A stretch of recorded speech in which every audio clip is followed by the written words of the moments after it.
ਸਤਿ ਸ਼੍ਰੀ ਅਕਾਲ ਜੀ। ਤੁਸੀਂ ਪ੍ਰਾਈਮ ਮਿਨਿਸਟਰ ਟੈਲੀਵਿਜ਼ਨ ਦੇਖ ਰਹੇ ਹੋ। ਦੋਸਤੋ, ਮੈਂ ਹਾਂ ਸਵਰਨ ਸਿੰਘ ਟੈਣਾ ਤੇ ਹਰ ਰੋਜ਼ ਦੀ ਤਰ੍ਹਾਂ ਹੀ ਪ੍ਰੋਗਰਾਮ ਖਬਰ ਦੀ ਖਬਰ ਲੈ ਕੇ ਹਾਜ਼ਰ ਹਾਂ।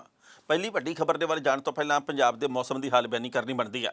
ਲੰਘੇ ਕੱਲ੍ਹ ਪੰਜਾਬ ਦੇ ਵਿੱਚ ਅੱਧਾ ਕੁ ਦਿਨ ਚੋਖੀ ਗਰਮੀ ਪਈ ਤੇ ਉਸ ਤੋਂ ਬਾਅਦ ਦੁਆਬਾ ਤੇ ਆਲੇ ਦੁਆਲੇ ਦੇ ਕਈ ਖੇਤਰਾਂ ਦੇ ਵਿੱਚ ਕਾਫੀ ਹਨੇਰੀ ਚੱਲੀ ਹੈ। ਰਾਤ ਦੇ ਵੇਲੇ ਜਲੰਧਰ ਦੇ ਵਿੱਚ ਤੇ ਆਲੇ ਦੁਆਲੇ ਦੇ ਕੁਝ ਹਿੱਸਿਆਂ ਦੇ ਵਿੱਚ ਛਿੱਟੇ ਜਿਹੇ ਪਏ, ਜਿਹਦੇ ਕਰਕੇ ਸੜਕਾਂ ਜੀਆਂ ਗਿੱਲੀਆਂ ਹੋਈਆਂ। ਦੂਜੀ ਗੱਲ ਇਹ ਹੈ ਵੀ ਪਿਛਲੇ 48 ਘੰਟਿਆਂ ਦੇ ਵਿੱਚ ਪੰਜਾਬ ਦੇ ਕਈ ਹਿੱਸਿਆਂ ਦੇ ਵਿੱਚ ਵਾਹਵਾ ਮੀਂਹ ਪਿਆ, ਪਰ ਪੂਰੇ ਪੰਜਾਬ ਦੇ ਵਿੱਚ ਹਨੇਰੀ ਬਹੁਤ ਚੱਲੀ ਆ, ਜਿਹਦੇ ਕਰਕੇ ਦਰਖਤ ਪੱਟੇ ਗਏ ਆ, ਕਾਫੀ ਨੁਕਸਾਨ ਵੀ ਹੋਇਆ। ਤੇ ਅਗਲੀ ਮਹੱਤਵਪੂਰਨ ਗੱਲ ਇਹ ਆ ਵੀ ਮੌਸਮ ਵਿਭਾਗ ਨੇ ਕਿਹਾ ਕਿ 24 ਘੰਟੇ ਪੰਜਾਬ ਦੇ ਵਿੱਚ ਮੀਂਹ ਕਣੀ ਦੀ ਹੋਰ ਸੰਭਾਵਨਾ, ਪਰ 2 ਜੂਨ ਤੋਂ ਪੰਜਾਬ ਦੇ ਵਿੱਚ ਇੱਕਦਮ ਗਰਮੀ ਨੇ ਜ਼ੋਰ ਫੇਰ ਫੜ ਲੈਣਾ ਤੇ ਫਿਰ 2 ਹਫ਼ਤੇ ਲਗਾਤਾਰ ਪੰਜਾਬ ਦੇ ਵਿੱਚ ਕੜਾਕੇ ਦੀ ਧੁੱਪ ਨਿਕਲਣੀ ਆ ਤੇ ਟੈਂਪਰੇਚਰ ਆ ਜਿਹੜਾ ਉਹ 43 ਡਿਗਰੀ ਤੋਂ ਪਾਰ ਰਹਿਣਾ। ਉਸ ਤੋਂ ਅਗਲੀ ਗੱਲ ਇਹ ਆ ਵੀ ਬਾਰਡਰਾਂ ਦੇ ਉੱਤੇ ਜਿਹੜੇ ਬੈਠੇ ਕਿਸਾਨ ਆ, ਉਹਨਾਂ ਨੂੰ ਮੀਂਹ ਹਨੇਰੀ ਤੇ ਝੱਖੜ ਝੁੱਲੇ ਦੇ ਕਰਕੇ ਬੜਾ ਨੁਕਸਾਨ ਝੱਲਣਾ ਪਿਆ। ਉੱਥੇ ਪਤਾ ਲੱਗਾ ਜੀ ਕਿ ਕਈ ਕਿਸਾਨ ਆ ਜਿਹੜੇ ਉਹਨਾਂ ਦੇ ਤੰਬੂ ਪਾਟ ਗਏ ਆ, ਟੈਂਟ ਉੱਡ ਗਏ ਆ, ਭਾਂਡੇ ਟਿੰਡੇ ਜਿਹੜੇ ਖਿਲਰ ਗਏ ਆ, ਰਾਸ਼ਨ ਉਹਨਾਂ ਦਾ ਖਰਾਬ ਹੋ ਗਿਆ। ਜਿਹੜੀਆਂ ਝੌਂਪੜੀਆਂ ਬਣਾਈਆਂ ਉਹਨਾਂ ਨੇ ਬਾਰਡਰਾਂ ਦੇ ਉੱਤੇ, ਉਹਨਾਂ ਦੇ ਵਿੱਚ ਬਹੁਤ ਵੱਡਾ ਨੁਕਸਾਨ ਹੋਇਆ, ਪਰ ਉਹ ਡਟੇ ਹੋਏ ਆ। ਅਸੀਂ ਜੋਗਿੰਦਰ ਸਿੰਘ ਉਗਰਾਹਾਂ ਦੇ ਨਾਲ ਗੱਲਬਾਤ ਕੀਤੀ। ਉਹ ਕਹਿੰਦੇ ਵੀ ਭਾਵੇਂ ਤੂਫਾਨ ਆਵੇ ਤੇ ਭਾਵੇਂ ਮੀਂਹ ਹਨੇਰੀ ਆਵੇ ਤੇ ਭਾਵੇਂ ਇੱਥੇ ਕੁਛ ਵੀ ਆ ਜੇ, ਪਰ ਅਸੀਂ ਜਾਂ ਜਿੱਤ ਕੇ ਜਾਵਾਂਗੇ ਜਾਂ ਅਸੀਂ ਮਰ ਕੇ ਜਾਵਾਂਗੇ। ਸਾਡੀ ਸੋਚ ਦੇ ਵਿੱਚ ਇੱਕ ਪੈਸੇ ਦੀ ਕੋਈ ਤਬਦੀਲੀ ਨਹੀਂ। ਅਸੀਂ ਪਹਿਲਾਂ ਵਾਂਗੂ ਅੱਜ ਵੀ ਉਸੇ ਥਾਂ ਦੇ ਉੱਤੇ ਹੀ ਆ ਵੀ ਤਿੰਨੇ ਖੇਤੀ ਕਾਨੂੰਨ ਰੱਦ ਕੀਤੇ ਜਾਣ ਤੇ ਜਿਹੜੀ MSP ਉਹਦੀ ਲਿਖਤੀ ਤੌਰ ਦੇ ਉੱਤੇ ਗਰੰਟੀ ਦਿੱਤੀ ਜਾਵੇ। ਤੇ ਇਸ ਸੋਚ ਨੂੰ ਤੇ ਇੰਨੇ ਵੱਡੇ ਸਿਰੜ ਨੂੰ ਜਿਹੜਾ ਕਿ 6 ਮਹੀਨਿਆਂ ਤੋਂ ਵੱਧ ਸਮੇਂ ਤੋਂ ਬਰਕਰਾਰ ਹੈ, ਇਹਨੂੰ ਅਸੀਂ ਸੱਚੇ ਦਿਲੋਂ ਸਲਾਮ ਕਰਦੇ ਹਾਂ। ਪਹਿਲੀ ਜਿਹੜੀ ਵੱਡੀ ਖਬਰ ਹੈ ਉਹਦੇ ਵੱਲ ਜਾਣ ਤੋਂ ਪਹਿਲਾਂ 2 ਦੁਖਦਾਈ ਗੱਲਾਂ ਜਿਹੜੀਆਂ ਸਾਂਝੀਆਂ ਕਰਨੀਆਂ ਬਣਦੀਆਂ। ਮੱਧ ਪ੍ਰਦੇਸ਼ ਦੇ ਵਿੱਚ ਸ਼ਿਵਪੁਰੀ ਤੋਂ ਗਵਾਲੀਅਰ ਦੇ ਵੱਲ ਇੱਕ ਮਰੀਜ਼ ਨੂੰ ਐਂਬੂਲੈਂਸ ਲੈ ਕੇ ਜਾ ਰਹੀ ਹੈ। ਨਾਲ ਉਸ ਮਰੀਜ਼ ਦੀ ਘਰਵਾਲੀ ਵੀ ਹੈ ਤੇ 25 ਦਿਨ ਦੀ ਬੱਚੀ ਵੀ ਹੈ। ਉਹ ਮਰੀਜ਼ ਆ TB ਦਾ ਤੇ ਉਹਨੂੰ ਇਸ ਕਰਕੇ ਸ਼ਿਫਟ ਕਰਨਾ ਪੈ ਰਿਹਾ ਕਿਉਂਕਿ ਉਹਨੂੰ ਕੋਈ ਬਹੁਤ ਵੱਡੀ ਸਮੱਸਿਆ ਹੈਗੀ ਹੈ ਤੇ ਉਹਦੇ ਲਈ ਕੋਈ ਤੁਰੰਤ ਨਵੇਂ ਇਲਾਜ ਦੀ ਜ਼ਰੂਰਤ ਹੈ। ਪਰ ਰਾਹ ਦੇ ਵਿੱਚ ਜਦੋਂ ਉਹ ਮਰੀਜ਼ ਇਸ ਗੱਲੋਂ ਰੋਣ ਲੱਗ ਪਿਆ ਆਪਦੀ ਘਰਵਾਲੀ ਦੇ ਕੋਲੇ ਵੀ ਹੁਣ ਮੈਂ ਕਾਹਦਾ ਬਚਣਾ, ਇਸ ਗੱਲ ਦੇ ਉੱਤੇ ਐਂਬੂਲੈਂਸ ਚਾਲਕ ਪਰੇਸ਼ਾਨ ਹੋ ਗਿਆ। ਉਹ ਕਹਿੰਦਾ ਵੀ ਬੰਦਾ ਬਣ ਕੇ ਬਹਿ ਜਾ, ਚੁੱਪ ਕਰ ਜਾ, ਜੇ ਤੂੰ ਰੋਇਆ ਮੈਂ ਤੈਨੂੰ ਇੱਥੇ ਹੀ ਛੱਡ ਜੂ। ਪਰ ਉਹ ਬੰਦਾ ਬਹੁਤ ਹੁਬਕੀ ਰੋ ਰਿਹਾ ਸੀ ਵਿਚਾਰਾ, ਉੱਚੀ ਉੱਚੀ ਰੋਣ ਲੱਗ ਪਿਆ। ਉਸ ਤੋਂ ਬਾਅਦ ਤਾਂ ਉਹਨਾਂ ਨੂੰ ਸਾਰੇ ਟੱਬਰ ਨੂੰ ਰਾਹ ਦੇ ਵਿੱਚ ਛੱਡ ਕੇ ਐਂਬੂਲੈਂਸ ਚਾਲਕ ਉੱਥੋਂ ਫਰਾਰ ਹੋ ਗਿਆ। ਹੁਣ ਉੱਥੋਂ ਦੀ ਪੁਲਿਸ ਆ ਜਿਹੜੀ ਉਸ ਐਂਬੂਲੈਂਸ ਚਾਲਕ ਨੂੰ ਲੱਭਣ ਦੀ ਕੋਸ਼ਿਸ਼ ਕਰ ਰਹੀ ਹੈ। ਪੁਲਿਸ ਕਈ ਘੰਟਿਆਂ ਬਾਅਦ ਉੱਥੋਂ ਦੀ ਲੰਘ ਰਹੀ ਸੀ। ਉਸ ਪੁਲਿਸ ਨੇ ਉਹਨੂੰ ਹਸਪਤਾਲ ਦੇ ਵਿੱਚ ਪਹੁੰਚਾਇਆ, ਪਰ ਉਦੋਂ ਤੱਕ ਉਸ ਵਿਅਕਤੀ ਦੀ ਮੌਤ ਹੋ ਚੁੱਕੀ ਸੀ। ਕਹਿਣ ਦਾ ਭਾਵ ਇਹ ਆ ਕਿ ਦਰਿੰਦਿਆਂ ਵਰਗੇ ਲੋਕ ਇੱਥੇ ਹੈਗੇ ਆ। ਹਾਲਾਂਕਿ ਸਾਰੇ ਲੋਕ ਇੱਕੋ ਜਿਹੇ ਨਹੀਂ, ਇਹੋ ਜਿਹੇ ਲੋਕਾਂ ਦੀ ਵੀ ਘਾਟ ਨਹੀਂ ਜਿਹੜੇ ਐਂਬੂਲੈਂਸਾਂ ਦੇ ਖਰਚੇ ਆਪਣੇ ਵੱਲੋਂ ਦੇ ਰਹੇ ਆ, ਜਿਨ੍ਹਾਂ ਨੇ ਐਂਬੂਲੈਂਸ ਦਾਨ ਦੇ ਤੌਰ ਦੇ ਉੱਤੇ ਵੱਖ-ਵੱਖ ਥਾਵਾਂ 'ਤੇ ਦਿੱਤੀਆਂ। ਪਰ ਇਹੋ ਜਿਹੇ ਲੋਕ ਵੀ ਹੈ ਜਿਹੜੇ ਕਿ 200-400 ਰੁਪਏ ਦੀ ਖਾਤਰ ਜਾਂ ਕੋਈ ਮਾੜੀ ਮੋਟੀ ਨੋਕ ਝੋਕ ਦੇ ਬਾਅਦ ਇਸ ਤਰੀਕੇ ਦੇ ਨਾਲ ਬੰਦੇ ਨੂੰ ਲਾਹ ਕੇ ਸੁੱਟ ਜਾਂਦੇ ਆ ਜਿਵੇਂ ਅਸੀਂ ਕਚਰਾ ਸੁੱਟ ਕੇ ਜਾਂਦੇ ਆ। ਉਸ ਤੋਂ ਅਗਲੀ ਗੱਲ ਇਹ ਹੈ ਵੀ ਜਦੋਂ ਪਿਛਲੇ ਸਾਲ 2020 ਦੇ ਵਿੱਚ ਆਪਾਂ ਜਾਣਦੇ ਹਾਂ ਵੀ ਕਰੋਨਾ ਮਹਾਮਾਰੀ ਸ਼ੁਰੂ ਹੋਈ, ਭਾਰਤ ਦੇ ਵਿੱਚ ਵੀ ਸਿਖਰ 'ਤੇ ਰਹੀ, ਪ੍ਰਵਾਸੀ ਮਜ਼ਦੂਰਾਂ ਨੂੰ ਬਹੁਤ ਸਮੱਸਿਆਵਾਂ ਦਾ ਸਾਹਮਣਾ ਕਰਨਾ ਪਿਆ। ਉਦੋਂ ਜੋਤੀ ਨਾਂ ਦੀ ਇੱਕ ਕੁੜੀ ਚਰਚਾ ਦੇ ਵਿੱਚ ਆਈ ਸੀ, 13 ਵਰ੍ਹਿਆਂ ਦੀ ਕੁੜੀ। ਇਹ ਜੋਤੀ ਨਾਂ ਦੀ ਕੁੜੀ ਹੈ ਜਿਹੜੀ ਗੁਰੂਗ੍ਰਾਮ ਤੋਂ ਆਪਣੇ ਬਾਪ ਨੂੰ ਮਗਰਲੀ ਸੀਟ ਦੇ ਉੱਤੇ ਸਾਈਕਲ ਤੇ ਬਿਠਾ ਕੇ 1300 ਕਿਲੋਮੀਟਰ ਦਾ ਸਫ਼ਰ ਤੈਅ ਕਰਕੇ ਤੇ ਦਰਭੰਗਾ ਬਿਹਾਰ ਦੇ ਵਿੱਚ ਪਹੁੰਚੀ ਸੀਗੀ 8 ਦਿਨਾਂ ਦੇ ਵਿੱਚ। ਰਾਤਾਂ ਉਹ ਪੈਟਰੋਲ ਪੰਪ ਦੇ ਉੱਤੇ ਕੱਟਦੀ ਸੀ ਆਪਦੇ ਬਾਪ ਦੇ ਨਾਲ। ਜਿੱਥੋਂ ਕੁਛ ਮਿਲ ਗਿਆ 2 ਟੁੱਕ ਖਾ ਲੈਣੇ, ਫਿਰ ਸਾਈਕਲ ਚਲਾਉਣਾ ਸ਼ੁਰੂ ਕਰ ਦਿੱਤਾ। ਉਹ ਕੁੜੀ ਜਦੋਂ 8-9 ਦਿਨਾਂ ਬਾਅਦ ਆਪਦੇ ਪਿੰਡ ਪਹੁੰਚੀ ਤਾਂ ਪ੍ਰਧਾਨ ਮੰਤਰੀ ਨਰਿੰਦਰ ਮੋਦੀ ਨੇ ਤੇ ਡੋਨਲਡ ਟਰੰਪ ਦੀ ਧੀ ਇਵਾਂਕਾ ਨੇ ਵੀ ਇਸ ਗੱਲ ਦੀ ਸਿਫਤ ਕੀਤੀ ਸੀ ਵੀ ਦੁਨੀਆ ਦੇ ਵਿੱਚ ਇਹੋ ਜਿਹੀਆਂ ਧੀਆਂ ਧਿਆਣੀਆਂ ਵੀ ਹੈਗੀਆਂ। ਫਿਰ ਇਹ ਵੀ ਗੱਲ ਚੱਲੀ ਕਿ ਇੱਕ ਹਿੰਦੀ ਦੀ ਫਿਲਮ ਬਣੂਗੀ ਇਸ ਜੋਤੀ ਦੇ ਸਿਰੜ ਦੇ ਉੱਤੇ, ਪਰ ਜੋਤੀ ਨੂੰ ਬਹੁਤ ਵੱਡਾ ਝਟਕਾ ਲੱਗਾ। ਉਹਦੇ ਬਾਪ ਦੀ ਦਿਲ ਦੇ ਦੌਰੇ ਕਰਕੇ ਮੌਤ ਹੋ ਗਈ ਆ। ਉਹਨੇ ਪ੍ਰਧਾਨ ਮੰਤਰੀ ਮੋਦੀ ਦੇ ਮੂਹਰੇ ਵਿਲਖਦਿਆਂ ਬੇਨਤੀ ਕੀਤੀ ਹੈ ਕਿ ਸਿਰਫ ਸਾਡੀਆਂ ਸਿਫਤਾਂ ਹੀ ਨਾ ਕਰੋ, ਸਿਫਤ ਦੇ ਨਾਲ ਢੱਡ ਨਹੀਂ ਭਰਦਾ, ਨਾ ਪ੍ਰਾਂਤ ਦੇ ਵਿੱਚ ਆਟਾ ਗੁੱਝਦਾ ਸਿਫਤ ਦੇ ਨਾਲ, ਨਾ ਕੂਕਰ ਦੇ ਵਿੱਚ ਕੁਝ ਬਣਦਾ ਸਿਫਤ ਦੇ ਨਾਲ। ਬੇਨਤੀ ਆ ਕਿ ਹੁਣ ਸਾਡੀ ਤਿਲ ਫੁੱਲ ਆਰਥਿਕ ਮਦਦ ਵੀ ਕਰੋ ਤੇ ਕਰਨੀ ਵੀ ਚਾਹੀਦੀ ਆ, ਭਾਵੇਂ ਉਹ ਲੋਕ ਆਪਣੇ ਤੌਰ ਤੇ ਕਰਨ ਤੇ ਭਾਵੇਂ ਸਰਕਾਰਾਂ ਆਪਣੇ ਤੌਰ ਦੇ ਉੱਤੇ ਕਰਨ। ਹੁਣ ਜਿਹੜੀ ਪਹਿਲੀ ਵੱਡੀ ਖਬਰ ਆ ਉਹ ਤੁਹਾਨੂੰ ਹੈਰਾਨ ਕਰ ਜੂਗੀ ਕਿ ਇੱਦਾਂ ਵੀ ਹੁੰਦਾ। ਆਪਾਂ ਜਾਣਦੇ ਹਾਂ ਕਿ ਕੁਝ ਕੁ ਸਮਾਂ ਪਹਿਲਾਂ, ਕੁਝ ਕੁ ਮਹੀਨੇ ਪਹਿਲਾਂ ਕਹਿ ਸਕਦੇ ਚਲੋ, ਯੂਪੀ ਦੇ ਵਿੱਚ ਪੰਚਾਇਤੀ ਚੋਣਾਂ ਹੋਈਆਂ ਜਿੱਥੇ ਬਹੁਤ ਬੁਰੇ ਤਰੀਕੇ ਦੇ ਨਾਲ ਹਾਰ ਦਾ ਸਾਹਮਣਾ ਕਰਨਾ ਪਿਆ BJP ਨੂੰ। ਆਸ ਸੀ ਉਹਨਾਂ ਨੂੰ ਕਿ ਜਿਹੜਾ ਕਿਸਾਨ ਅੰਦੋਲਨ ਆ ਇਹ ਸਿਰਫ ਪੰਜਾਬ ਤੇ ਹਰਿਆਣੇ ਤੱਕ ਹੀ ਸੀਮਤ ਹੈ। ਇਸੇ ਕਰਕੇ ਉਹਨਾਂ ਨੇ ਯੂਪੀ ਦੀਆਂ ਚੋਣਾਂ ਜਿਹੜੀਆਂ ਉਹ ਰੱਖ ਲਈਆਂ, ਪੰਚਾਇਤੀ ਚੋਣਾਂ। ਇਹ ਚੋਣਾਂ ਜਿਹੜੀਆਂ ਉਹ ਹਰਿਆਣੇ ਦੇ ਵਿੱਚ ਵੀ ਹੋਣੀਆਂ ਸੀ, ਪਰ ਇੱਥੇ ਕਿਸਾਨ BJP ਦੇ ਆਗੂਆਂ ਨੂੰ ਘਰਾਂ ਦੇ ਵਿੱਚੋਂ ਬਾਹਰ ਨਹੀਂ ਨਿਕਲ ਦਿੰਦੇ, ਇਸ ਕਰਕੇ ਅਣਮਿੱਥੇ ਸਮੇਂ ਦੇ ਲਈ ਟਾਲ ਦਿੱਤੀਆਂ ਗਈਆਂ। ਪਰ ਯੋਗੀ ਆਦਿੱਤਿਆਨਾਥ ਓਵਰ ਕੌਨਫੀਡੈਂਸ ਦੇ ਵਿੱਚ ਸੀ। ਪਰ ਹਾਲ ਇਹ ਹੋਇਆ ਵੀ ਨਾਲੇ 100 ਗੰਢੇ ਖਾਧੇ, ਨਾਲੇ 100 ਛਿੱਤਰ ਖਾਧੇ, ਨਾਲੇ ਤਾਂ ਪੰਚਾਇਤੀ ਚੋਣਾਂ ਦੇ ਵਿੱਚ ਹਾਰੇ ਤੇ ਉਸ ਤੋਂ ਬਾਅਦ ਹੁਣ ਇਹ ਵੀ ਪਤਾ ਲੱਗਾ ਕਿ ਬਦਨਾਮੀ ਬਹੁਤ ਵੱਡੇ ਪੱਧਰ ਤੇ ਹੋ ਗਈ ਹੈ, ਕਿਉਂਕਿ 3000 ਦੇ ਕਰੀਬ ਅਧਿਆਪਕਾਂ ਦੀਆਂ ਤੇ ਬਾਕੀ ਸਰਕਾਰੀ ਕਰਮਚਾਰੀਆਂ ਦੀਆਂ ਮੌਤਾਂ ਦੀਆਂ ਖਬਰਾਂ ਸਾਹਮਣੇ ਆਈਆਂ। ਉਹ ਅਧਿਆਪਕ, ਉਹ ਕਰਮਚਾਰੀ ਜਿਹੜੇ ਕਿ ਕਰੋਨਾ ਮਹਾਮਾਰੀ ਦੇ ਵਿੱਚ ਵੀ ਪੰਚਾਇਤੀ ਚੋਣਾਂ 'ਚ ਡਿਊਟੀ ਕਰਦੇ ਰਹੇ। ਪਹਿਲਾਂ ਤਾਂ ਯੋਗੀ ਆਦਿੱਤਿਆਨਾਥ ਦੀ ਸਰਕਾਰ ਮੰਨੀ ਨਹੀਂ, ਉਹ ਕਹਿੰਦੇ ਜੀ ਸਿਰਫ 3 ਅਧਿਆਪਕਾਂ ਦੀਆਂ ਮੌਤਾਂ ਹੋਈਆਂ। ਪਰ ਜਦੋਂ ਵਿੱਚੋਂ ਨਵੀਆਂ ਗੱਲਾਂ ਖੁੱਲ੍ਹ ਕੇ ਸਾਹਮਣੇ ਆਈਆਂ, ਜਦੋਂ ਲੋਕਾਂ ਨੇ ਚਿੱਠੀਆਂ ਲਿਖੀਆਂ ਕਿ ਸਾਡੇ ਟੱਬਰ ਦੇ ਜਿਹਦੀ ਵੀ ਮੌਤ ਹੋਈ ਹੈ, ਸਾਡੇ ਟੱਬਰ ਦੇ ਜਿਹਦੀ ਵੀ ਮੌਤ ਹੋਈ ਹੈ, ਤਾਂ ਉਹ ਮੰਨ ਗਿਆ ਕਿ 1000 ਤੋਂ ਲੈ ਕੇ 1200 ਤੱਕ ਮੌਤਾਂ ਹੋਈਆਂ ਤੇ ਹੁਣ ਮ੍ਰਿਤਕਾਂ ਦੇ ਟੱਬਰਾਂ ਨੂੰ 30-30 ਲੱਖ ਰੁਪਈਆ ਦੇਣ ਦਾ ਐਲਾਨ ਕੀਤਾ ਗਿਆ।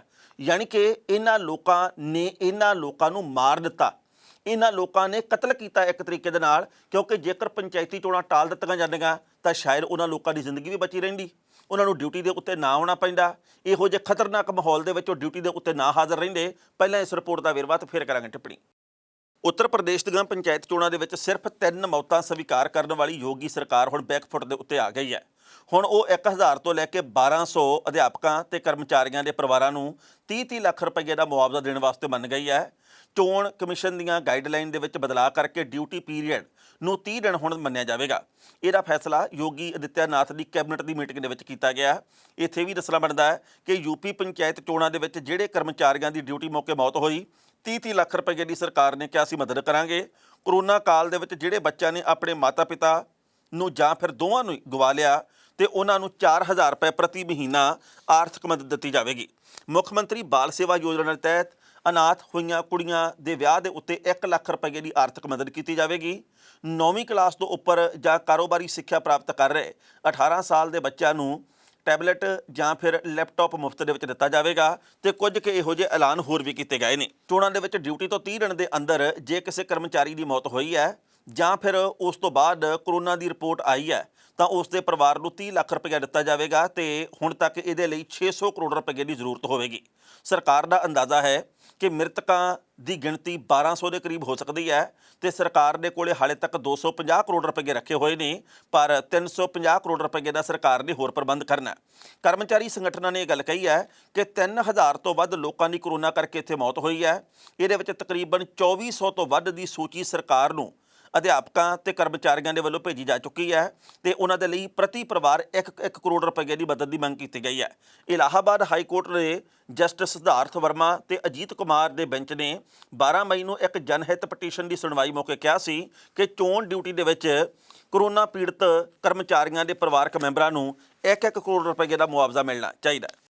ਇਸ ਖਬਰ ਦੇ ਉੱਤੇ ਟਿੱਪਣੀ ਕਰ ਲਿਆ ਦੋਸਤੋ। ਪਹਿਲੀ ਗੱਲ ਤਾਂ ਅਸੀਂ ਕਹਾਂਗੇ ਯੋਗੀ ਆਦਿੱਤਿਆਨਾਥ ਪੱਛਮੀ ਬੰਗਾਲ ਦੇ ਵਿੱਚ ਬੀਜੇਪੀ ਦਾ ਪ੍ਰਚਾਰ ਕਰਨ ਜਾਂਦੇ ਆ ਵਿਧਾਨ ਸਭਾ ਚੋਣਾਂ ਮੌਕੇ, ਉੱਥੋਂ ਵਾਪਸ ਪਰਤ ਕੇ ਤੇ ਉਹ ਕਰੋਨਾ ਪੋਜ਼ਿਟਿਵ ਹੋ ਜਾਂਦੇ ਆ। ਪਰ ਇੱਕ ਵਾਰ ਵੀ ਇਹ ਗੱਲ ਨਹੀਂ ਸੋਚਦੇ ਕਿ ਅਸੀਂ ਪੰਚਾਇਤੀ ਚੋਣਾਂ ਰੱਦ ਕਰ ਦਈਏ ਸੂਬੇ ਦੇ ਵਿੱਚ। ਜਿਵੇਂ ਮੈਂ ਕਰੋਨਾ ਪੀੜਤ ਹੋਇਆ ਉਵੇਂ ਹੋਰ ਵੀ ਬਹੁਤ ਸਾਰੇ ਲੋਕ ਹੋ ਸਕਦੇ ਆ।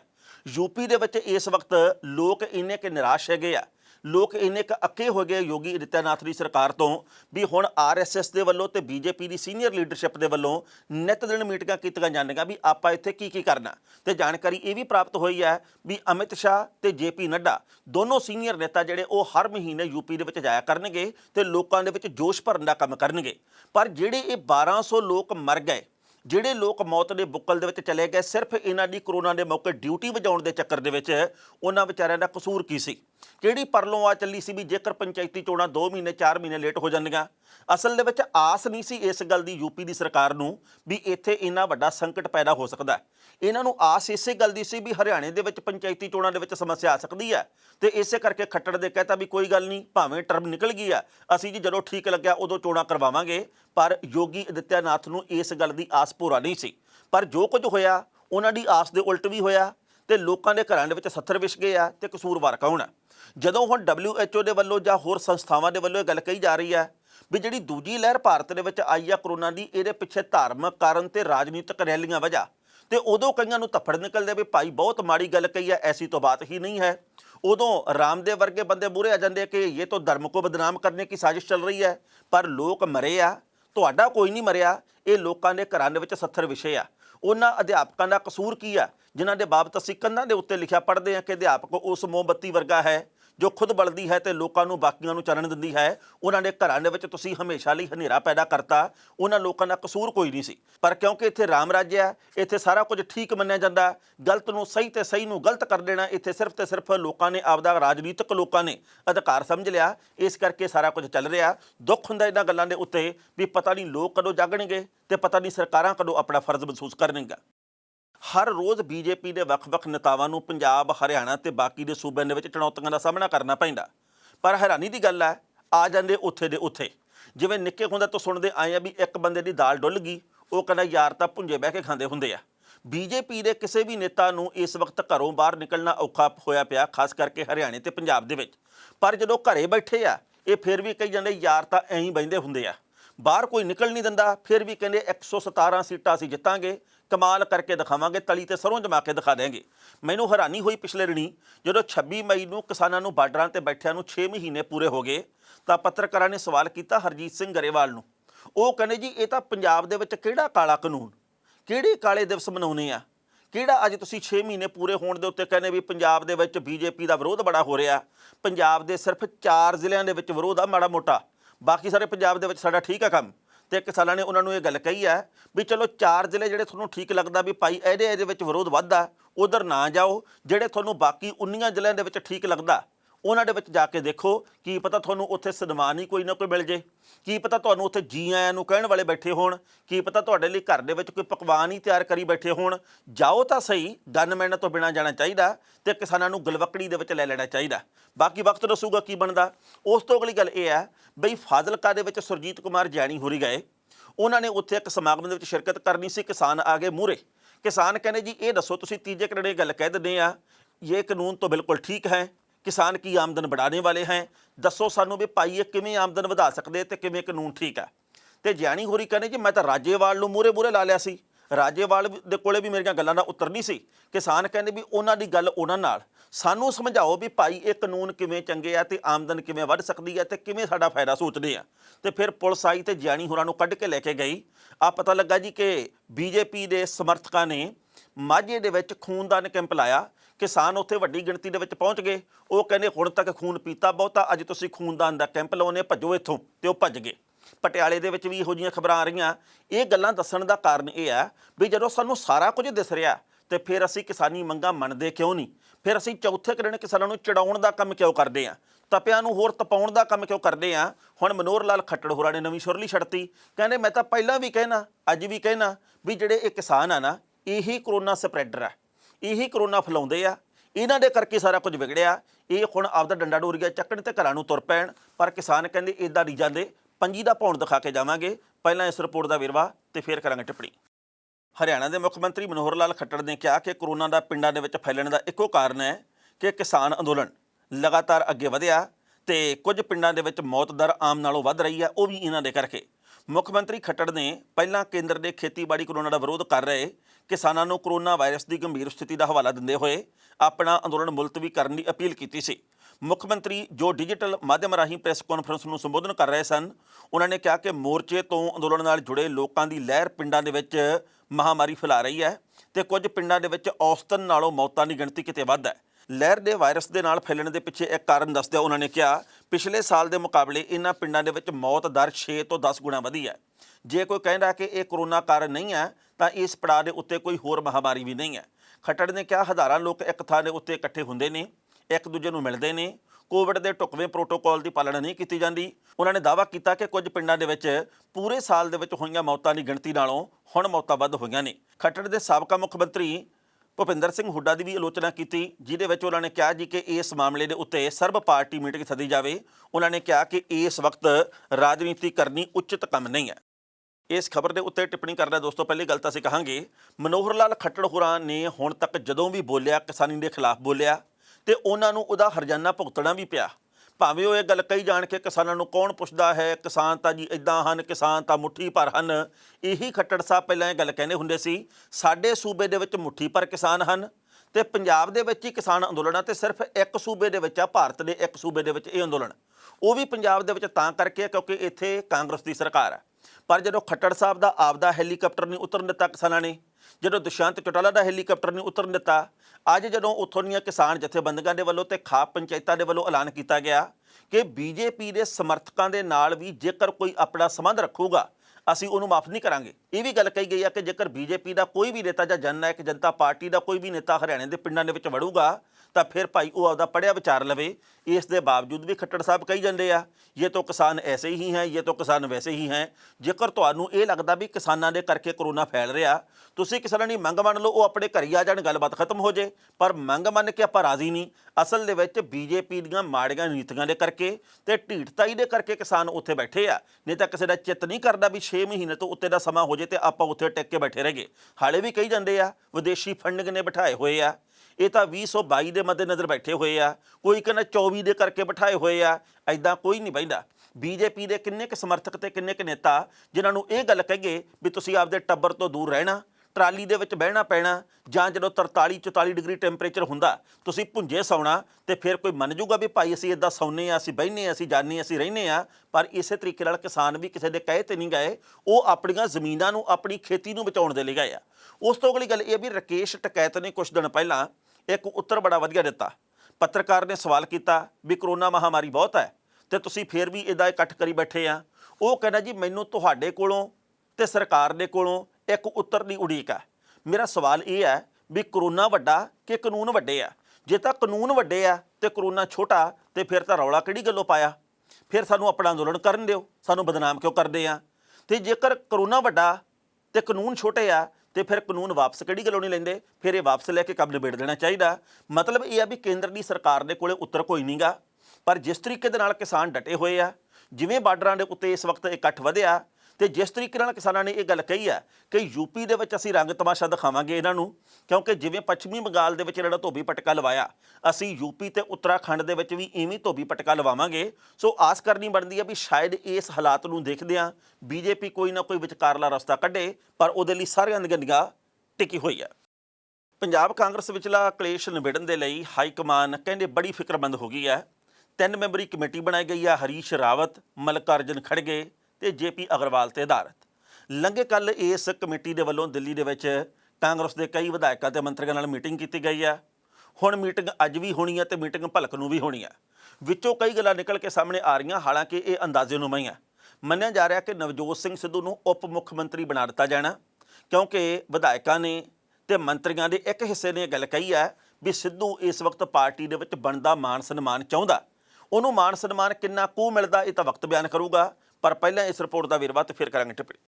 ਪਿਛਲੇ ਕਾਫੀ ਸਮੇਂ ਤੋਂ ਕਾਂਗਰਸ ਪਾਰਟੀ ਦੇ ਵਿੱਚ ਚੱਲਿਆ ਆ ਰਿਹਾ ਅੰਦਰੂਨੀ ਪਾਟੋ ਧਾੜ ਦਾ ਕਲੇਸ਼ ਘਟਾਉਣ ਦੀ ਕਵਾਇਦ ਸ਼ੁਰੂ ਹੋ ਗਈ ਹੈ। ਪਾਰਟੀ ਹਾਈ ਕਮਾਂਡ ਨੇ ਬਕਾਇਦਾ ਇੱਕ ਪੈਨਲ ਕਾਇਮ ਕਰ ਦਿੱਤਾ ਜੋ ਪਾਰਟੀ ਦੇ ਅੰਦਰੂਨੀ ਮਤਭੇਦ ਦੂਰ ਕਰੇਗਾ। ਲੰਘੇ ਕੱਲ ਸਵੇਰੇ 11 ਵਜੇ ਸੁਨੀਲ ਜਾਖੜ ਦੇ ਵੱਲੋਂ 3 ਮੈਂਬਰੀ ਕਮੇਟੀ ਦੇ ਨਾਲ ਗੱਲਬਾਤ ਕੀਤੀ ਗਈ। ਜਾਖੜ ਬਾਰੇ ਸਮਝਿਆ ਇਹ ਜਾ ਰਿਹਾ ਕਿ ਜਿੱਥੇ ਉਹ ਮੁੱਖ ਮੰਤਰੀ ਕੈਪਟਨ ਅਮਰਿੰਦਰ ਸਿੰਘ ਦੇ ਨੇੜਲੇ ਨੇ, ਉੱਥੇ ਕਾਂਗਰਸ ਦੇ ਸਾਬਕਾ ਮੁਖੀ ਰਾਹੁਲ ਗਾਂਧੀ ਦੇ ਵੀ ਕਰੀਬੀ ਹਨ। ਸੁਨੀਲ ਜਾਖੜ ਬਾਰੇ ਇਹ ਵੀ ਗੱਲ ਮਸ਼ਹੂਰ ਹੈ ਕਿ ਉਹ ਕਾਂਗਰਸ ਹਾਈ ਕਮਾਨ ਨੂੰ ਆਪਣੇ ਮਨ ਦੀ ਗੱਲ ਚੰਗੀ ਤਰ੍ਹਾਂ ਸਮਝਾ ਦਿੰਦੇ ਨੇ। ਸੋਨੀਆ ਗਾਂਧੀ ਵੱਲੋਂ ਕਾਇਮ ਕੀਤੇ ਗਏ ਪੈਨਲ ਦੇ ਵਿੱਚ ਮਲਕਾਰਜਨ ਖੜਗੇ, ਜੇਪੀ ਅਗਰਵਾਲ ਤੇ ਕਾਂਗਰਸ ਦੇ ਕੁੱਲ ਹਿੰਦ ਜਨਰਲ ਸਕੱਤਰ ਹਰੀਸ਼ ਰਾਵਤ ਸ਼ਾਮਲ ਨੇ। ਇਸ ਪੈਨਲ ਦਾ ਮੁੱਖ ਮੰਤਵ ਕੈਪਟਨ ਅਮਰਿੰਦਰ ਸਿੰਘ ਤੇ ਸਿੱਧੂ ਵਿਚਾਲੇ ਗੱਲਬਾਤ ਦਾ ਆਧਾਰ ਤਿਆਰ ਕਰਨਾ ਹੈ। ਹੁਣ ਜਦੋਂ 2022 ਦੇ ਵਿੱਚ ਪੰਜਾਬ ਵਿਧਾਨ ਸਭਾ ਦੀਆਂ ਚੋਣਾਂ ਤੈਅ ਨੇ, ਇਸ ਲਈ ਹਾਈ ਕਮਾਨ ਪਾਰਟੀ ਅੰਦਰਲੇ ਅੰਦਰੂਨੀ ਮਤਭੇਦ ਦੂਰ ਕਰਨਾ ਚਾਹੁੰਦੀ ਹੈ। ਇਸ ਖਬਰ ਦੇ ਉੱਤੇ ਟਿੱਪਣੀ ਕਰਦਾ ਦੋਸਤੋ, ਪਹਿਲੀ ਗੱਲ ਤਾਂ ਅਸੀਂ ਕਹਾਂਗੇ ਕਾਂਗਰਸ ਵਿਚਲਾ ਕਾਟੋ ਕਲੇਸ਼ ਅੱਜ ਮੁੱਕ ਜੇ, ਇਹ ਮੁੱਕੇ 1 ਮਹੀਨੇ ਨੂੰ, ਪਰ ਪੰਜਾਬ ਦੇ ਲੋਕਾਂ ਨੂੰ ਕੀ ਮਿਲੂਗਾ? ਸਵਾਲ ਤਾਂ ਇਹ ਆ। ਪੰਜਾਬ ਦੇ ਉਹ ਲੋਕ ਜਿਹੜੇ ਕਿ ਇੱਕ ਆਸ ਲੈ ਕੇ ਵੋਟਾਂ ਪਾਉਂਦੇ ਆ, ਉਹਨਾਂ ਦੀ ਨਜ਼ਰ ਦੇ ਵਿੱਚ ਸਿੱਧੂ ਮੁੱਖ ਮੰਤਰੀ ਬਣ ਜੇ, ਸੁਖਬੀਰ ਸਿੰਘ ਬਾਦਲ ਬਣ ਜਾਵੇ, ਭਗਵੰਤ ਮਾਨ ਬਣ ਜਾਵੇ, ਕੈਪਟਨ ਅਮਰਿੰਦਰ ਸਿੰਘ ਬਣ ਜਾਵੇ, ਪਰ ਉਹ ਇਹ ਚਾਹੁੰਦੇ ਆ ਕਿ ਪੰਜਾਬ ਦਰਪੇਸ਼ ਜਿਹੜੀਆਂ ਚੁਣੌਤੀਆਂ ਨੇ ਉਹ ਸਾਰੀਆਂ ਦੀਆਂ ਸਾਰੀਆਂ ਹੱਲ ਹੋਣੀਆਂ ਚਾਹੀਦੀਆਂ। ਮੈਂ ਇਸ ਗੱਲ ਦੇ ਉੱਤੇ ਬਹੁਤ ਹੈਰਾਨ ਹੁੰਦਾ ਵੀ ਬੰਦੇ ਕਿਵੇਂ ਛੜੱਪਾ ਮਾਰਦੇ ਆ, ਕਿਉਂਕਿ ਮੌੜ ਮੰਡੀ ਤੋਂ ਜਿਹੜੇ ਆਮ ਆਦਮੀ ਪਾਰਟੀ ਦੇ ਵਿਧਾਇਕ ਆ ਜਗਦੇਵ ਸਿੰਘ ਕਮਾਲੂ, ਉਹ ਕਾਂਗਰਸ ਦੇ ਵਿੱਚ ਜਾਣ ਦੀ ਤਿਆਰੀ ਕਰੀ ਬੈਠੇ ਆ। ਸੁਖਪਾਲ ਸਿੰਘ ਖਹਿਰਾ ਵੀ ਕਾਂਗਰਸ ਦੇ ਵਿੱਚ ਜਾਣ ਦੇ ਲਈ ਬਿਲਕੁਲ ਤਿਆਰ ਆ, ਕਿਸੇ ਵੀ ਵੇਲੇ ਜਾ ਸਕਦੇ ਆ। ਤਿਰਮਲ ਸਿੰਘ ਧੌਲਾ ਦੇ ਬਾਰੇ ਵੀ ਇਹੋ ਜਿਹੀਆਂ ਖਬਰਾਂ ਆ ਰਹੀਆਂ। ਤੇ ਮੈਂ ਸੋਚ ਰਿਹਾ ਵੀ ਇਹਨਾਂ ਸਾਰਿਆਂ ਨੇ ਹੀ 2017 ਦੇ ਵਿੱਚ ਇਹ ਗੱਲ ਕਹੀ ਸੀ ਵੀ ਬਦਲਵੀਂ ਰਾਜਨੀਤੀ ਕਰਨ ਦੇ ਲਈ ਅਸੀਂ ਆਮ ਆਦਮੀ ਪਾਰਟੀ ਨਾਲ ਜੁੜੇ ਆ। ਰਵਾਇਤੀ ਪਾਰਟੀਆਂ ਨੇ ਪੰਜਾਬ ਨੂੰ ਲੁੱਟ ਕੇ ਖਾ ਲਿਆ, ਤੇ ਜੇਕਰ ਲੁੱਟ ਕੇ ਉਦੋਂ ਖਾ ਲਿਆ ਸੀ ਤੇ ਹੁਣ ਕਿਹੜਾ ਉਹਨਾਂ ਨੇ ਸਾਰਾ ਕੁਝ ਠੀਕ ਕਰਤਾ ਹੋਣਾ? ਫਿਰ ਤੁਸੀਂ ਹੁਣ ਉਹਨਾਂ ਪਾਰਟੀਆਂ ਦੇ ਵਿੱਚ ਹੀ ਕਿਉਂ ਚੱਲੇ ਆ? ਯਾਨੀ ਕਿ ਰਾਜਨੀਤਿਕ ਲੋਕਾਂ ਨੇ ਆਪਣਾ ਸੂਤ ਲਾਉਣ ਦੇ ਲਈ ਦਿਨ ਰਾਤ ਸੋਚਣਾ ਹੁੰਦਾ। ਤੇ ਅਸੀਂ ਆਮ ਲੋਕ ਆ ਜਿਹੜੇ ਮਗਰ ਲੱਗ ਤੁਰਦੇ ਆ ਕਿ ਆਹ ਬੰਦਾ ਬਹੁਤ ਚੰਗਾ ਹੈ, ਆਹ ਬੰਦਾ ਬਹੁਤ ਚੰਗਾ ਹੈ। ਪਹਿਲਾਂ ਉਹ ਆਪਦਾ ਚੰਗਾ ਭਵਿੱਖ ਦੇਖਦੇ ਆ ਤੇ ਅਸੀਂ ਤਾਂ ਬਹੁਤ ਬਾਅਦ ਦੇ ਵਿੱਚ ਆਉਨੇ ਆ। ਸੋ ਮੈਨੂੰ ਦੁੱਖ ਹੁੰਦਾ ਇਸ ਗੱਲ ਦੇ ਉੱਤੇ ਵੀ ਅਸੀਂ ਗਿਰਗਿਟ ਨੂੰ ਐਵੇਂ ਬਦਨਾਮ ਕਰਤਾ। ਰਾਜਨੀਤਿਕ ਲੋਕਾਂ ਨੇ ਤਾਂ ਗਿਰਗਿਟ ਨੂੰ ਵੀ ਮਾਤ ਪਾਈ ਹੈ, ਕਿਉਂਕਿ ਗਿਰਗਿਟ ਤਾਂ ਫੇਰ ਵੀ ਕਦੇ ਕਦੇ ਹੀ ਰੰਗ ਬਦਲਦਾ ਹੋਊਗਾ। ਇਹ ਤਾਂ ਪਤਾ ਹੀ ਕੋਈ ਨਹੀਂ ਵੀ ਕਦੋਂ 50 ਕੁ ਬੰਦੇ ਲੈ ਕੇ ਇੱਧਰ ਨੂੰ ਤੁਰ ਪੈਣ ਤੇ ਉਹੀ 50 ਬੰਦੇ ਲੈ ਕੇ ਇਹਨੂੰ ਤੁਰ ਪੈਣ ਤੇ ਬਾਅਦ ਦੇ ਵਿੱਚ ਕਹਿਣ ਜੀ ਪੂਰੇ ਹਲਕੇ ਦੀ ਮੰਗ ਦੇ ਉੱਤੇ ਹੀ ਮੈਂ ਪਾਰਟੀ ਬਦਲੀ ਹੈ ਤੇ ਹਲਕੇ ਦੇ ਵਿਕਾਸ ਦੇ ਵਾਸਤੇ ਮੈਂ ਸਾਰਾ ਕੁਝ ਕੀਤਾ। ਬਾਕੀ ਵਕਤ ਦੱਸੂ 2022 ਦੇ ਵਿੱਚ ਕੀ ਬਣਦਾ। ਸਾਰੀ ਵਾਗਡੋਰ ਲੋਕਾਂ ਦੇ ਹੱਥ ਦੇ ਵਿੱਚ ਹੁੰਦੀ ਹੈ। ਲੋਕ ਜੋ ਚਾਹਣਗੇ ਹੋਣਾ ਉਹੀ ਹੈ। ਖਬਰਾਂ ਦੇ ਉੱਤੇ ਵਿਚਾਰ ਚਰਚਾ ਹੋਰ ਵੀ ਕੀਤੀ ਜਾ ਸਕਦੀ ਸੀ, ਪਰ ਜੋ ਵਕਤ ਦੀ ਘਾਟੇ ਰੋਕਣ ਦਾ ਇਸ਼ਾਰਾ ਕਰ ਰਹੀ ਹੈ। ਕੱਲ੍ਹ ਨੂੰ ਇਸੇ ਵੇਲੇ ਖਬਰ ਦੀ ਖਬਰ ਲੈ ਕੇ ਫਿਰ ਹਾਜ਼ਰ ਹੋਵਾਂਗੇ। ਉਦੋਂ ਤੱਕ ਲਈ ਆਗਿਆ ਦਿਓ। ਬਹੁਤ ਬਹੁਤ ਮਿਹਰਬਾਨੀ।